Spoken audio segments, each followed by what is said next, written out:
Welcome to our YouTube channel commerce with Kanaujia ma'am. Students, आज का जो हमारी वीडियो का टॉपिक है, ये वीडियो पार्ट नंबर 3 है, चैप्टर नंबर 10 की प्लेस ऑफ सप्लाई की। इसके अंदर हम करेंगे प्रोविज़न जो कि सर्विसेज से रिलेटेड है प्लेस ऑफ सप्लाई के। प्रीवियस वीडियो में हमने सेक्शन 10 और 11 कवर किया, जिसके अंदर गुड्स से रिलेटेड प्रोविज़न थे प्लेस ऑफ सप्लाई की। अब हम सेक्शन 12 और 13 कवर करेंगे जो कि सर्विसेज से रिलेटेड प्रोविज़न है प्लेस ऑफ सप्लाई के। तो चलिए student, without getting let let's start today's topic. Place of supply of services with location of supplier and recipient is in India. यानी कि उन सर्विसेज का प्लेस ऑफ सप्लाई क्या मान के चलेंगे जहां पर location of supplier and recipient is in India, यानी कि सप्लायर भी जो है सर्विसेज का वो भी इंडिया का है और जो रेसिपिएंट है वो भी इंडिया का है, यानी डोमेस्टिक सप्लाई हो रही है। सेक्शन 12। तो देखिए, ये फ्लो चार्ट में आ जाइए आप। Place of supply of services where location of supply and recipient is in India, section 12। General rules हैं कुछ इसके 12 सबसेक्शन 2 और कुछ स्पेसिफिक रूल हैं different situations for different situations के लिए। सेक्शन 12(3) से लेकर सेक्शन 12(14) तक कुछ 9-10 रूल्स हैं इसके, जो स्पेसिफिक रूल्स है। जनरल रूल्स क्या बोलता है, देखो जनरल रूल क्या बोलता है। Place of supply of services except the services specific in section, यानी कि ऐसी सर्विसेज जो कि सेक्शन 3 से 14 तक नहीं आती है उन सर्विसेज का प्लेस ऑफ सप्लाई क्या मानेंगे। In case services made to a registered person, अगर सर्विस एक रजिस्टर्ड पर्सन को दी जा रही है तो जो लोकेशन है उस रजिस्टर्ड पर्सन की वो मान के चलेंगे प्लेस ऑफ सप्लाई। और अगर अदर देन रजिस्टर्ड पर्सन को वो सप्लाई की जा रही है तो where the address on record exist, यानी जब आप डिलीवरी कर रहे हो तो रिकॉर्ड पे जो भी एड्रेस होगा वो अगर एग्जिस्ट है मतलब कि वो एड्रेस, तो वो लोकेशन ऑफ द रेसिपेंट होगा, वो कहलाएगा। और अगर अदर केसेस यानी एड्रेस नहीं है तो लोकेशन ऑफ सप्लायर, जो सप्लाई कर रहा है वही क्या मान के चलेंगे हम, उसका एड्रेस जो सप्लायर का एड्रेस है वही क्या मान के चलेंगे प्लेस ऑफ सप्लाई। ठीक है, तो देखिए जो स्पेसिफिक रूल यानी स्पेसिफिक सिचुएशन 12(3) से 12(14) तक आती हैं, उनको छोड़कर जो भी सारी सप्लाई हो रही हैं सर्विसेज की, उसमें अगर रजिस्टर्ड पर्सन को सप्लाई हो रही तो रजिस्टर्ड पर्सन का जो भी एड्रेस होगा, लोकेशन होगी, वो कहलाएगी। और अगर नॉन रजिस्टर्ड पर्सन को करवा रहे हो आप तो जिसका एड्रेस जो भी एग्जिस्ट कर रहा है, अगर दे रखा है एड्रेस, तो वो एड्रेस होगा रेसिपेंट का, वो माना जाएगा लोकेशन ऑफ सप्लाई। और अगर एड्रेस नहीं दे रखा तो जो सप्लायर है हमारा उसका एड्रेस ही हम क्या मान के चलेंगे, डिलीवरी के लिए जो लोकेशन है वो मान के चलेंगे। ठीक है, तो ये हो गया हमारा। आगे आ जाओ, जो स्पेसिफिक रूल्स करेंगे अब हम। Specific rules for different situation for determination of place of supply of services. तो देखिए स्पेसिफिक रूल 12(3) से 14 तक हैं। देखो कौन कौन से हैं, देखो इतने सारे रूल्स हैं, ये कुछ 12 रूल्स हैं। फर्स्ट है immovable property related to services. ये देखिए, अब करते जाते हैं हम सीधा सीधा। 12(3), 12(4), 12(5), 12(6), 12(7), 12(8), 9, 10, 11, 12, 13, 14। ठीक है, तो फर्स्ट करेंगे हम 12(3), immovable property related to services. तो देखो, अगर हम सर्विसेज ले रहे हैं किसी इमूवेबल प्रॉपर्टी से रिलेटेड, यानी कि services directly in relation to an immovable property, and the place of supply of services directly in relation to immovable property including services provided by architects, interior decorators, surveyors, engineers and other related experts और estate agents, any service provided by way of grant of rights to use immovable property or for carrying out or coordination of construction work। देखिए immovable property से related जो भी transaction, जो भी working किया जाएगा, services provide की जाएगी। लाइक देखो, अगर कोई कारपेंटर है, अगर कोई इंटीरियर डेकोरेटर है, तो वो इमूवेबल प्रॉपर्टी हमारे घर पे आएगा और वो अपनी सर्विस प्रोवाइड करेगा, है ना। तो वो लोकेशन उससे रिलेटेड ही होएगी। वो देखो, अगर कोई इंटीरियर डेकोरेटर है वो दूर बैठ के वहाँ से हमारा घर तो डेकोरेट कर नहीं सकता, तो उसे आना पड़ेगा, तो सर्विस हमारे घर पे प्रोवाइड करेगा। तो इमूवेबल प्रॉपर्टी की जो भी सर्विसेज हैं, इंजीनियर्स हैं, वो अगर घर बना रहे हैं, कोई बिल्डिंग बना रहे हैं, तो वहाँ जाकर वो प्रोवाइड करेंगे उसे वो सर्विसेज। तो इमूवेबल प्रॉपर्टी से सर्विसेज रिलेटेड जो भी है वो उधर ही उसकी लोकेशन कहलाएगी। ठीक है। Services by way of lodging accommodation hotel in guest house, अगर हम कोई होटल ले रहे हैं, हम कोई गेस्ट हाउस ले रहे हैं, हम कोई धर्मशाला ले रहे हैं, इन ले रहे हैं, है ना, तो हम उसकी सर्विसेज ले रहे हैं, एक दिन के लिए हमने रुकना है तो हम उसकी सर्विसेज ले रहे हैं। तो सर्विसेज कहाँ पे लेंगे? ऐसा थोड़ी है कि हरियाणा में कोई धर्मशाला है और उसकी बुकिंग शिमला से हो रही है, और शिमला में बंदे जा रहे हैं और हरियाणा की धर्मशाला बुक कर रहे हैं, ऐसा तो कुछ नहीं होगा ना। शिमला में जा रहे हैं तो शिमला की धर्मशाला बुक करेंगे या फिर होटल बुक करेंगे बंदे। ठीक है ना। तो जहाँ पर ऐसी इमूवेबल प्रॉपर्टी से सर्विसेज ली जाएंगी, तो वो जहाँ पे वो इमूवेबल प्रॉपर्टी होगी वही उसकी जो प्लेस ऑफ सप्लाई है मानी जाएगी। Services by way of accommodation in any immovable property for organizing any marriage और रिसेप्शन। देखिए, अगर हम अपनी मैरिज रिसेप्शन कहीं पे ऑर्गेनाइज करवा रहे हैं, कोई बैंक्वेट हॉल है ना, तो कोई होटल है, कोई बैंक्वेट हॉल है, तो वहाँ पर हम सर्विसेज उसी जगह पे लेंगे, यानी बैंक्वेट हॉल की जो लोकेशन होगी वही प्लेस ऑफ सप्लाई मानी जाएगी, है ना। D. Services ancillary to the services. The place of supply of services, any services ancillary to the services referred in section 12 to A, B, C. जो भी उससे रिलेटेड सर्विसेज हैं वो section 12 two A, B, C के अंदर आ जाएंगी। तो देखिए, if nature of services in more property related to services including hotel accommodation. तो if property is located in India, location तो place of supply क्या मानी जाएगी? location at which the immovable property or boat or vessel is located, जहाँ पर वो immovable property होगी वही उसकी place of supply मानी जाएगी। और अगर outside India है तो location of the recipient, जहाँ पर recipient की location होगी वो मानेंगे। ठीक है। और रेस्टोरेंट और परफॉर्मेंस बेस्ड सर्विसेज के लिए where services are actually perform, real में जहाँ पर सर्विसेज दी जा रही है वो लोकेशन प्लेस ऑफ सप्लाई मानी जाएगी। Service relation to training and performance appraisal, अगर कोई ट्रेनिंग प्रोवाइड की जा रही है, परफॉर्मेंस अप्रेजल की जा रही है, तो अगर कोई रजिस्टर्ड पर्सन ट्रेनिंग ले रहा है तो the place of supply of services in relation to training and performance appraisal to registered person shall be the location of such person. अगर रजिस्टर्ड पर्सन ट्रेनिंग ले रहा है तो रजिस्टर्ड पर्सन का जो खुद का लोकेशन होगी वो मान के चलेंगे प्लेस ऑफ सप्लाई। और रजिस्टर्ड पर्सन से अदर कोई पर्सन ले रहा है वो ट्रेनिंग या अप्रेजल, तो क्या मान के चलेंगे? Shall be the location where the services are actually, real में जहाँ पर जो सर्विसेज हैं वो परफॉर्म की जा रही हैं, मतलब जहाँ पर वो ट्रेनिंग या सेमिनार कंडक्ट किया गया है वो लोकेशन क्या मान के चलेंगे हम? जो प्लेस ऑफ सप्लाई। यानी कि दो सिचुएशन बन गई इसके अंदर। अगर हम रजिस्टर्ड पर्सन को सर्विसेज ट्रेनिंग दे रहे हैं तो रजिस्टर्ड पर्सन की जो लोकेशन होगी वो प्लेस ऑफ सप्लाई होगी। और अगर हम रजिस्टर्ड पर्सन को अदर देन रजिस्टर्ड पर्सन, कोई और पर्सन को, रजिस्टर्ड पर्सन नहीं है उसको दे रहे हैं, तो जहाँ पर वो ट्रेनिंग चल रही है ना वो उसकी लोकेशन जो होगी ना वो क्या मान के चलेंगे हम? Place of supply. ठीक है। ये आ गया, वही लिखा हुआ है सेम, आगे आ जाइए।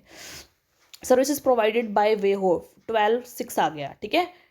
12(6) में services provided by way of admission to an event और अम्यूजमेंट पार्क। देखिए, कोई अम्यूजमेंट पार्क है, जैसे फन पार्क होते हैं, है ना, जहाँ पर झूले होते हैं और बहुत सारी चीज़ें होती हैं, वाटर पार्क होता है। ठीक है। तो वहाँ पर जब हम जाते हैं तो उसकी सर्विसेज कहाँ पे लेते हैं? वहीं पे लेते हैं जहाँ पर वाटर पार्क है, रियल में जहाँ पे वो वाटर पार्क सिचुएटेड है वहीं पे उसकी सर्विसेज ली आती है। तो उसकी जो भी जो सर्विसेज है जहाँ पर वो रियल में है वहीं पे प्लेस ऑफ सप्लाई माना जाएगा। देखो कहाँ प्ले लोकेशन ऑफ इवेंट, जहाँ पर वो इवेंट हैपन हो रहा है वो प्लेस ऑफ सप्लाई मानी जाएगी। where the event is actually held or where the park or such other place is located, जहाँ पर देखो जहाँ पर पार्क है, जहाँ पर वो रियल में है वहीं पे जाके तो उसकी सर्विस लेंगे। या ऐसे थोड़ी है कि हरियाणा में पार्क है और क्या कहते हैं दिल्ली में जाके उसको हम इंजॉय कर रहे हैं, ऐसा तो नहीं है ना। सर्विसेज वहीं जहाँ पे है वहीं पे ली जाएगी। आगे आ जाइए 12(7) पे, services provided by way of organization of an event. कोई इवेंट की organization, by way of organization of an event, कोई एक इवेंट को ऑर्गेनाइज किया जा रहा है। तो देखिए first, according to section 12(7), the place of supply of services provided by way of first an organization of an event, organization of cultural, artistic, sporting, scientific, educational, entertainment event, including supply of services in relation to a conference, fair, exhibition, celebration और similar events, कोई भी event इस तरीके के organise किए गए हैं। B, services एंशर्ड to organise, उससे रिलेटेड जो भी सर्विसेज हैं। तो देखो इसके क्या आएंगे, अगर वो रजिस्टर्ड पर्सन है तो उस वही सेम आ जाएगा कि अगर कोई इवेंट ऑर्गेनाइज किया गया है तो उस इवेंट में किसने उसको, मतलब अगर एक रजिस्टर्ड पर्सन ने पार्टिसिपेट किया है तो उस रजिस्टर्ड पर्सन की लोकेशन मान के चलेंगे प्लेस ऑफ सप्लाई, और किसी अदर रजिस्टर्ड पर्सन, मतलब कि नॉन रजिस्टर्ड पर्सन ने, अदर देन रजिस्टर्ड पर्सन ने अगर उसमें पार्टिसिपेट किया है या उसकी सर्विसेज ली है तो क्या मान के चलेंगे, if the supply of services provided to a person other than a registered person shall be the place where the event is actually held, real में जहाँ पे वो इवेंट ऑर्गेनाइज हुआ है वो जो उसकी प्लेस ऑफ सप्लाई मान के चलेंगे। And if the event is held outside India the place of supply shall be the location of the recipient, और अगर इवेंट जो है वो इंडिया के बाहर ऑर्गेनाइज हुआ है तो जो रेसिपेंट है जो सर्विसेज ले रहा है उसकी लोकेशन जहाँ पे होगी वो ही हम क्या मान के चलेंगे, प्लेस ऑफ सप्लाई। ये भी यहीं पे लिख रखा है, ये जो सेम चीज़ लिखी हुई है वही लिखी हुई है, ठीक है। आगे आ जाइए, services by way of transportation of goods including by mail और कुरियर। देखिए अगर आपने गुड्स ट्रांसपोर्ट करवाई है कोई, ठीक है, और मेल के थ्रू या कुरियर के थ्रू, तो वो आप सर्विस ले रहे हो उस कुरियर वाले की, तो उसमें क्या होगा, अगर आप सर्विस ले रहे हो तो रजिस्टर्ड पर्सन अगर वो सर्विस ले रहा है तो रजिस्टर्ड पर्सन की जो लोकेशन होगी वो मान के चलेंगे प्लेस ऑफ सप्लाई, और अदर देन रजिस्टर्ड पर्सन कोई अगर उसकी सर्विसेज ले रहा है तो a person other than registered person shall be location at which such goods are handed over to their transportation, यानी कि जहाँ पर वो गुड्स हैंड ओवर की गई है वो प्लेस क्या माना जाएगा, प्लेस ऑफ सप्लाई, जहाँ पर दी गई है वो। आगे देखिए 12(9), पैसेंजर ट्रांसपोर्टेशन सर्विसेज। तो देखो पैसेंजर को अगर एक जगह से दूसरे जगह पे छोड़ा जा रहा है, ठीक है, चाहे वो ट्रेन के थ्रू है, चाहे वो प्लेन के थ्रू है, चाहे वो बस के थ्रू है, तो अगर रजिस्टर्ड पर्सन अगर मतलब ये सर्विसेज ले रहा है तो उस पर्सन की लोकेशन जो होगी वो प्लेस ऑफ सप्लाई कहलाएगी, ठीक है। और अदर देन रजिस्टर्ड पर्सन है तो the place where the passenger embarks on the conveyance for a continuous journey, यानी कि जहाँ पर उस बंदे को छोड़ा गया है, उतारा गया है, वो उसकी क्या कहलाएगी, प्लेस ऑफ सप्लाई, ठीक है। सर्विसेज ऑन बोर्ड है कन्वीनियंस, कोई अगर हम कन्वीनियंस ले रहे हैं, मतलब कोई भी ट्रेन जो भी है हम ले रहे हैं, तो location of the first schedule point of departure of that convenience for the journey, तो प्लेस ऑफ सप्लाई जहाँ से वो कन्वीनियंस लिया गया है, जहाँ से वो ट्रेन ली गई है, जहाँ से वो प्लेन लिया गया है, वो उसकी लोकेशन ऑफ सप्लाई कहलाएगा, ठीक है, प्लेस ऑफ सप्लाई कहलाएगा।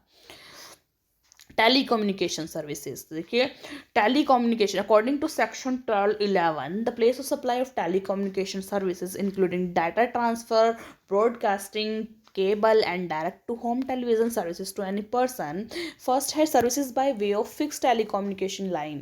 In case of services by way of fixed telecommunication line, lease circuit, internet lease circuit, cable or dish antenna be the location where the telecommunication line, lease circuit or cable connection or dish antenna is installed for the receipt of the services, यानी कि जहाँ पर cable antenna जहाँ पर real में लगाया गया है, मान लो जिस बंदे की छत पे लगाया गया है केबल एंटीना, जिस छत पे लगाया गया है उस छत की लोकेशन या उस जगह की लोकेशन जो होगी वो उसकी प्लेस ऑफ सप्लाई कहलाएगी। और बी है इन केस ऑफ मोबाइल कनेक्शन और पोस्ट पेड बेसिस, देखिए मोबाइल कनेक्शन के बेस पे ये पोस्ट पेड, प्रीपेड तो देखिए हम करा देते हैं, पोस्ट पेड जहाँ पर उसकी बिलिंग एड्रेस होगा, पोस्ट पेड में आपको पता होगा, प्रीपेड में प्रॉपर बिलिंग एड्रेस नहीं होता क्योंकि हम कहीं पर भी जाकर अपना फ़ोन रिचार्ज करवा सकते हैं, लेकिन पोस्ट पेड में क्या होता है, हमारा प्रॉपर बिल आता है, और अगर बिल आएगा तो वहाँ पर हमारा प्रॉपर एड्रेस होता है। तो अगर पोस्ट पेड बेसिस पे हमने कनेक्शन लिया हुआ है मोबाइल कनेक्शन, तो जो बिलिंग एड्रेस होगा वो लोकेशन ऑफ सप्लाई कहलाएगा, ठीक है, यानी प्लेस ऑफ सप्लाई कहलाएगा। इन केसेस ऑफ मोबाइल कनेक्शन और प्री पेमेंट बेसिस, यानी कि प्रीपेड में क्या होगा, देखो जहाँ से हमने रिचार्ज करवाया है, ठीक है, वो मानी जाएगी। देखो ये आ गया, ये चारों पढ़ लो 12-11 के। Services by way of fix telecommunication line, तो जहाँ पर इंस्टॉल की गई है एंटीना केबल वगैरह, वो location of place of supply कहलाई जाएगी। और बी में इन केस ऑफ मोबाइल कनेक्शन और पोस्ट पेड में, तो जहाँ पर बिलिंग एड्रेस होगा उसकी वो लोकेशन कहलाएगी। In case of mobile connection और pre payment basis location where such pre payment is received और सच वाउचर आर सोल्ड, जहाँ पर वो वाउचर सोल्ड किए जा रहे हैं और जहाँ पर प्री पेमेंट जहाँ रिसीव हुई है, यानी जहाँ से हमने रिचार्ज करवाया है अपना, ठीक है, वो। और in other cases address of the recipient as per the record of the supplier of services, यानी जहाँ से वो जो सर्विसेज ले रहा है उसके रेसिपेंट का एड्रेस। और where such address is not available, अगर एड्रेस अवेलेबल नहीं है तो जो सप्लायर दे रहा है ना सर्विसेज, यानी कि जो भी प्रोवाइड कर रहा है टेलीकम्युनिकेशन की सर्विसेज, मोबाइल रिचार्ज कर रहे हैं या फिर केबल रिचार्ज कर रहे हैं, वो सप्लायर जो है उसकी लोकेशन मान के चलेंगे। 10th आ गया हमारा banking and other financial services, जो बैंकिंग सर्विसेज दी जा रही है उसके लिए। यहाँ आ जाओ सीधा, सिचुएशन है, if the location of recipient of services is on the record of supplier. देखो अगर जो सर्विसेज को प्राप्त कर रहा है, रेसिपेंट जो है उस सर्विसेज को यूज़ कर रहा है, उसकी अगर लोकेशन सप्लायर के पास है, तो जो प्लेस ऑफ सप्लाई क्या मान के चलेंगे, जो रेसिपेंट की जो लोकेशन है उसको, ठीक है। और अगर उसका एड्रेस या फिर उसका रिकॉर्ड नहीं है सप्लायर के पास, तो सप्लायर की ही लोकेशन को हम मान के चलेंगे कि जहाँ से बैंकिंग सर्विसेज और अदर फाइनेंशियल सर्विसेज के रूप में, ठीक है। अगर सब रेसिपेंट की लोकेशन है तो रेसिपेंट की लोकेशन, अगर सप्लायर के पास रेसिपेंट की लोकेशन है रिकॉर्ड, तो रेसिपेंट की जो लोकेशन है वही प्लेस ऑफ सप्लाई मान के चलेंगे। और अगर नहीं है उसके पास, तो जहाँ से सप्लायर यानी बैंक जहाँ से सप्लाई दे रहा है वही मान के चलेंगे लोकेशन, ठीक है। इंश्योरेंस सर्विसेज के बारे में, इंश्योरेंस सर्विसेज अगर एक रजिस्टर्ड पर्सन ले रहा है तो उस रजिस्टर्ड पर्सन की लोकेशन को हम मान के चलेंगे प्लेस ऑफ सप्लाई। और अगर अदर देन रजिस्टर्ड पर्सन ले रहा है तो recipient of the services on the record of the supplier of services, यानी कि सप्लायर के पास जो रिकॉर्ड होगा रेसिपेंट की लोकेशन का वो मान के चलेंगे, ठीक है। आगे है एडवर्टीजमेंट सर्विसेज, एडवर्टीजमेंट सर्विसेज यानी एडवर्टीजमेंट की सर्विस प्रोवाइड करना। तो देखो एडवर्टीजमेंट सर्विसेज में 12-14 और सिचुएशन क्या बनती है, place of supply is identified in the contract of agreement. Contract और एग्रीमेंट में लिखा होता है कि ये सर्विसेज यहाँ से दी जा रही है और यहाँ पे यहाँ तक जाएगी, ठीक है। अगर ये दिया हुआ है प्लेस ऑफ सप्लाई कॉन्ट्रैक्ट और एग्रीमेंट में, तो shall be taken as being in each of such states और यूनियन टेरिटरी। मतलब कि देखो जब एक एडवर्टीजमेंट दी जाती है तो ये दो पार्टी के बीच में कॉन्ट्रैक्ट होता है, तो जहाँ पर प्लेस ऑफ सप्लाई अगर कॉन्ट्रैक्ट के और एग्रीमेंट के बीच में प्लेस ऑफ सप्लाई लिखी हुई है ना, तो वो प्लेस ऑफ सप्लाई मान के चलेंगे, ठीक है। आगे देखिए प्लेस ऑफ सप्लाई, अब हमने सेक्शन 12 यहाँ पे कंप्लीट कर लिया है, ठीक है। 12-14 सेक्शन तक, पहले 12-2 सेक्शन किया था और फिर 12-3 से लेके 12-14 तक कंप्लीट कर लिया है। अब आता है हमारा सेक्शन नंबर 13, 12 और 13 करना है ना यहाँ पे हमने। तो place of supply of services where location of supplier और location of recipient is outside India. तो 12 के अंदर, सेक्शन 12 के अंदर था डोमेस्टिक सप्लाई, यानी कि जहाँ पर सप्लायर और जो रिसीवर है रेसिपेंट है वो इंडिया के अंदर वाले अंदर ही हैं। अब यहाँ पर हम सेक्शन 13 में कर रहे हैं जहाँ सर्विसेज के जो सप्लायर हैं और रेसिपेंट हैं वो आउटसाइड इंडिया में क्रॉस बॉर्डर सप्लाई हो रही है, ठीक है। तो क्या होगा देखो, place of supply of services where location of the supplier और location of recipient is outside India, section 13। General और डिफॉल्ट रूल है 13(2) और कुछ 13(3) से लेकर 13 तक कुछ स्पेसिफिक रूल्स हैं। पहले जनरल रूल क्या है कि place of supply of services except वही सेम, देखो जैसे आपने 12 सेक्शन किया है ऐसे 13 सेक्शन है, वो इनवर्ड्स इन डोमेस्टिक सप्लाई के लिए, ये क्रॉस बॉर्डर सप्लाई के लिए, ठीक है। तो देखो यानी उसके अंदर जो सप्लायर और रेसिपेंट थे वो इंडिया के ही थे, इसके अंदर जो सप्लायर और रेसिपेंट है वो आउटसाइड इंडिया में है। ठीक है, बस देखो, place of supply of services except services specified in section 13(3) से 13(13) तक, मतलब ऐसी सारी सर्विसेज जो 13(3) और 13(13) के अंदर नहीं आती। ठीक है, उसमें location of the recipient of services, जहाँ पर उसमें लोकेशन क्या मान के चलेंगे, यानी प्लेस ऑफ सप्लाई क्या मान के चलेंगे, रेसिपेंट जो सर्विसेज ले रहा है उस बंदे की लोकेशन वो मान के चलेंगे। और अगर उस बंदे की लोकेशन पता नहीं है हमें, तो सप्लायर की जो है लोकेशन है वही मान के हम चलेंगे कि वही क्या है, लोकेशन है, वही प्लेस ऑफ सप्लाई है। ठीक है, यानी कि अगर क्रॉस बॉर्डर सप्लाई हो रही है और ऐसी स्पेसिफाइड सिचुएशन नहीं है 13(3) से 13(13) तक, तो क्या होगा, जहाँ पर बंदा रेसिपेंट सप्लाई ले रहा है तो रेसिपेंट की लोकेशन मान के चलेंगे, और अगर रेसिपेंट की लोकेशन अवेलेबल नहीं है तो जो जहाँ से बंदा सप्लाई कर रहा है सप्लायर की लोकेशन ही मान के चलेंगे हम प्लेस ऑफ सप्लाई। अब स्पेसिफिक रूल आ गए हैं, स्पेसिफिक रूल हम करते रहेंगे 13(3) से लेकर 13(13) तक। तो चलिए फर्स्ट करते हैं परफॉर्मेंस बेस्ड सर्विसेज। देखिए, परफॉर्मेंस भी according to section 13(3) the place of supply of the following services shall be the location where the services are actually performed, real में जहाँ पर वो परफॉर्म हुई है। देखो सिचुएशन और place of supply. Situation, services on goods made physically available by the recipient of services, यानी कि जो गुड्स को ना फिजिकली अवेलेबल कराया गया है रेसिपेंट ऑफ सर्विसेज तक। तो location where the services are actually perform, real में जहाँ पर वो लोकेशन, जहाँ पर वो गुड्स भेजी गई है एक्चुअली परफॉर्म हुई है, वो प्लेस ऑफ सप्लाई माना जाएगा वो जगह।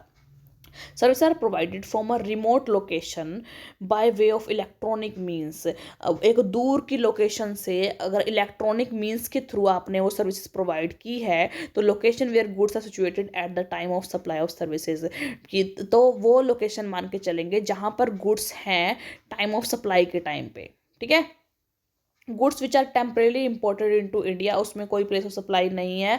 और services requiring the physical presence of the recipient, location where the services are actually perform, अगर सर्विसेज जो रेसिपेंट की फिजिकली सामने होना जरूरी है तो जहाँ पर एक्चुअली में वो परफॉर्म हो रही है सर्विस, वो जो जगह है वो मान के चलेंगे हम। तो क्या ये सारा इसके अंदर ये आ गया।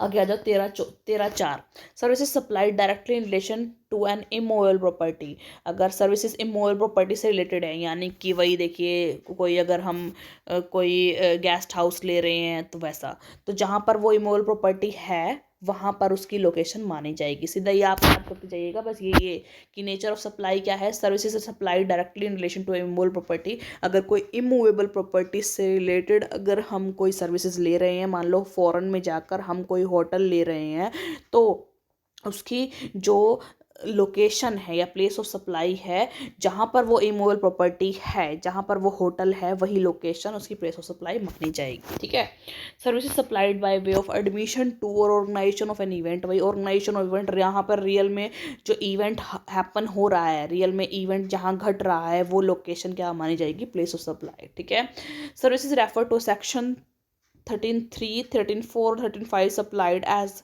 Eight more than one location, जो अभी हमने 13(3), 13(4) और 13(5) पढ़ी है वो सप्लाइड एक से ज़्यादा लोकेशन में अगर वो सप्लाई हो रही है तो जिस लोकेशन में, तो क्या माने जाएंगे प्लेस ऑफ सप्लाई। देखो नीचे location in the taxable territory, zone C territory में वो सप्लाई हो रही है उसी टेरिटरी की जो लोकेशन होगी वो हम उसी के अकॉर्डिंग हम क्या करेंगे, टैक्स अप्लाई करेंगे और प्लेस मान के चलेंगे।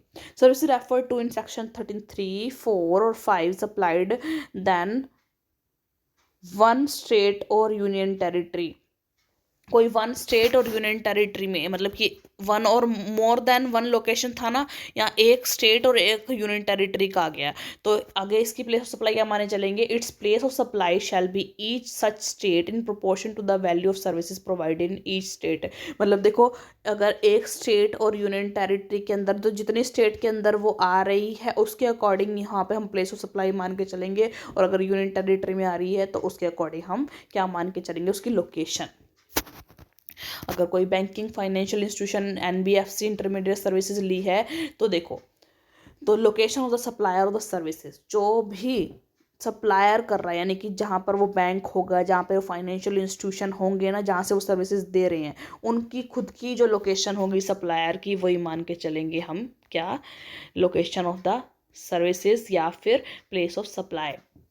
7th है हमारा transportation of goods other than bye way of male और कुरियर। अगर कोई एक एक कंट्री से दूसरी कंट्री में मेल और कुरियर के थ्रू कोई गुड्स सर्विसेज ट्रांसफ़र हो रही है, हम कुरियर सर्विसेज ले रहे हैं, तो जहाँ पर वो गुड्स पहुँचेगी, डेस्टिनेशन ऑफ गुड्स, वो उसकी प्लेस ऑफ सप्लाई हम मान के चलेंगे।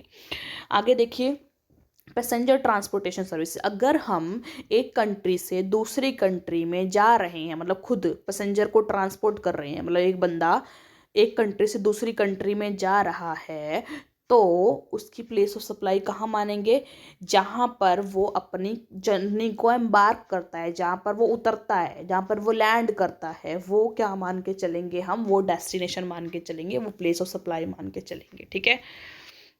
9th है services provided on board A convenience. अगर कोई हम प्लेन वगैरह लेते हैं, ट्रेन वगैरह लेते हैं किसी दूसरी कंट्री में पहुंचने के लिए, क्योंकि यहाँ पर क्रॉस बॉर्डर सप्लाई की बात हो रही है। इससे पीछे हमने सेम यही चीज़ बोली है, इस जो सेक्शन नंबर 12 में, उसके अंदर इंडिया की बात हो रही है, यानी कि सेम कंट्री की बात हो रही है, डोमेस्टिक सप्लाई की बात हो रही है, यहाँ पर क्रॉस बॉर्डर सप्लाई की बात हो रही है। तो अगर हमने किसी दूसरी कंट्री में जाने के लिए प्लेन लिया है, तो उसकी जो लोकेशन क्या मानेंगे, प्लेस ऑफ सप्लाई उसकी लोकेशन मानेंगे, जहाँ से वो डिपार्चर हुआ है, जहाँ से वो चला है वो प्लेन, वो क्या मानेंगे हम, प्लेस ऑफ सप्लाई मानेंगे। ठीक है। Supply of online information and database access और रिट्राइवल सर्विसेज, यानी कि अगर कोई ऑनलाइन सर्विसेज वगैरह, इंफॉर्मेशन वगैरह लेनी है, उसकी सप्लाई कर रहे हैं इंफॉर्मेशन की, तो location of the recipient of services, जहाँ पर वो सर्विसेज पहुंच रही है ना, जहाँ पर वो सर्विसेज दी जा रही है, जिसको दी जा रही है, उस रेसिपेंट का जो एड्रेस होगा, वो लोकेशन मानी जाएगी प्लेस ऑफ सप्लाई की। आगे है last, power of government to notify any description of services. कोई भी गवर्नमेंट की जो नोटिफाई डिस्क्रिप्शन सर्विसेज प्रोवाइड कर रही है जो गवर्नमेंट की, उसमें क्या होगा, place of effective use and enjoyment of services, जहाँ पर उस सर्विस को इंजॉय किया जा रहा है, रियल में जहाँ पर वो उस सर्विस को इफेक्टिव यूज़ है और जहाँ पर उस सर्विस को इंजॉय किया जा रहा है, वही लोकेशन प्लेस ऑफ सप्लाई मानी जाएगी। तो ये हो गया हमारा सेक्शन 13 कंप्लीट। तो देखिए स्टूडेंट्स, इस चैप्टर के अंदर हमने 3 वीडियो बनाई है। 3 वीडियो के अंदर आपका पूरा चैप्टर कवर हो गया है, जिसके अंदर हम फर्स्ट वीडियो में सिर्फ इंट्रोडक्शन है कि प्लेस ऑफ सप्लाई क्या है, क्यों इसे मतलब डिटरमाइन करना ज़रूरी है, पर्पस क्या है इसको डिटरमाइन करने के। ठीक है। सेकेंड पार्ट में हमने गुड्स से रिलेटेड जो भी प्रोविज़न है, यानी कि सेक्शन 10 और सेक्शन 11 कवर किया, और थर्ड में हमने क्या कवर किया है, सर्विसेज से रिलेटेड जो भी प्रोविज़न है प्लेस ऑफ सप्लाई के, सेक्शन नंबर 12 और सेक्शन नंबर 13 कवर किया। ठीक है। तो इस chapter number 10 place of supply को कवर करने के लिए हमें सिर्फ 3 वीडियो को देखना है, जिससे अपना चैप्टर नंबर 10 कवर हो जाएगा। बहुत इंपॉर्टेंट चैप्टर है स्टूडेंट्स, आता है एग्ज़ाम में, तो अच्छे से कर लीजिएगा। और आई होप आपको चैप्टर 10 अच्छे से कवर हो गया होगा, आपको समझ में आ गया होगा, आपको आपके लिए जो ये वीडियोस हैं हेल्पफुल रही होगी। अगर वीडियो आपको अच्छी लगी हो तो ज़्यादा से ज़्यादा मेरी वीडियो को लाइक कीजिए, शेयर कीजिए अपने क्लासमेट्स के साथ, और कमेंट्स कीजिए, एंड ज़्यादा से ज़्यादा मेरे चैनल को सब्सक्राइब कीजिए, commerce with Kanojia ma'am, and don't forget to hit the bell icon for the further notification of my videos. Thank you students.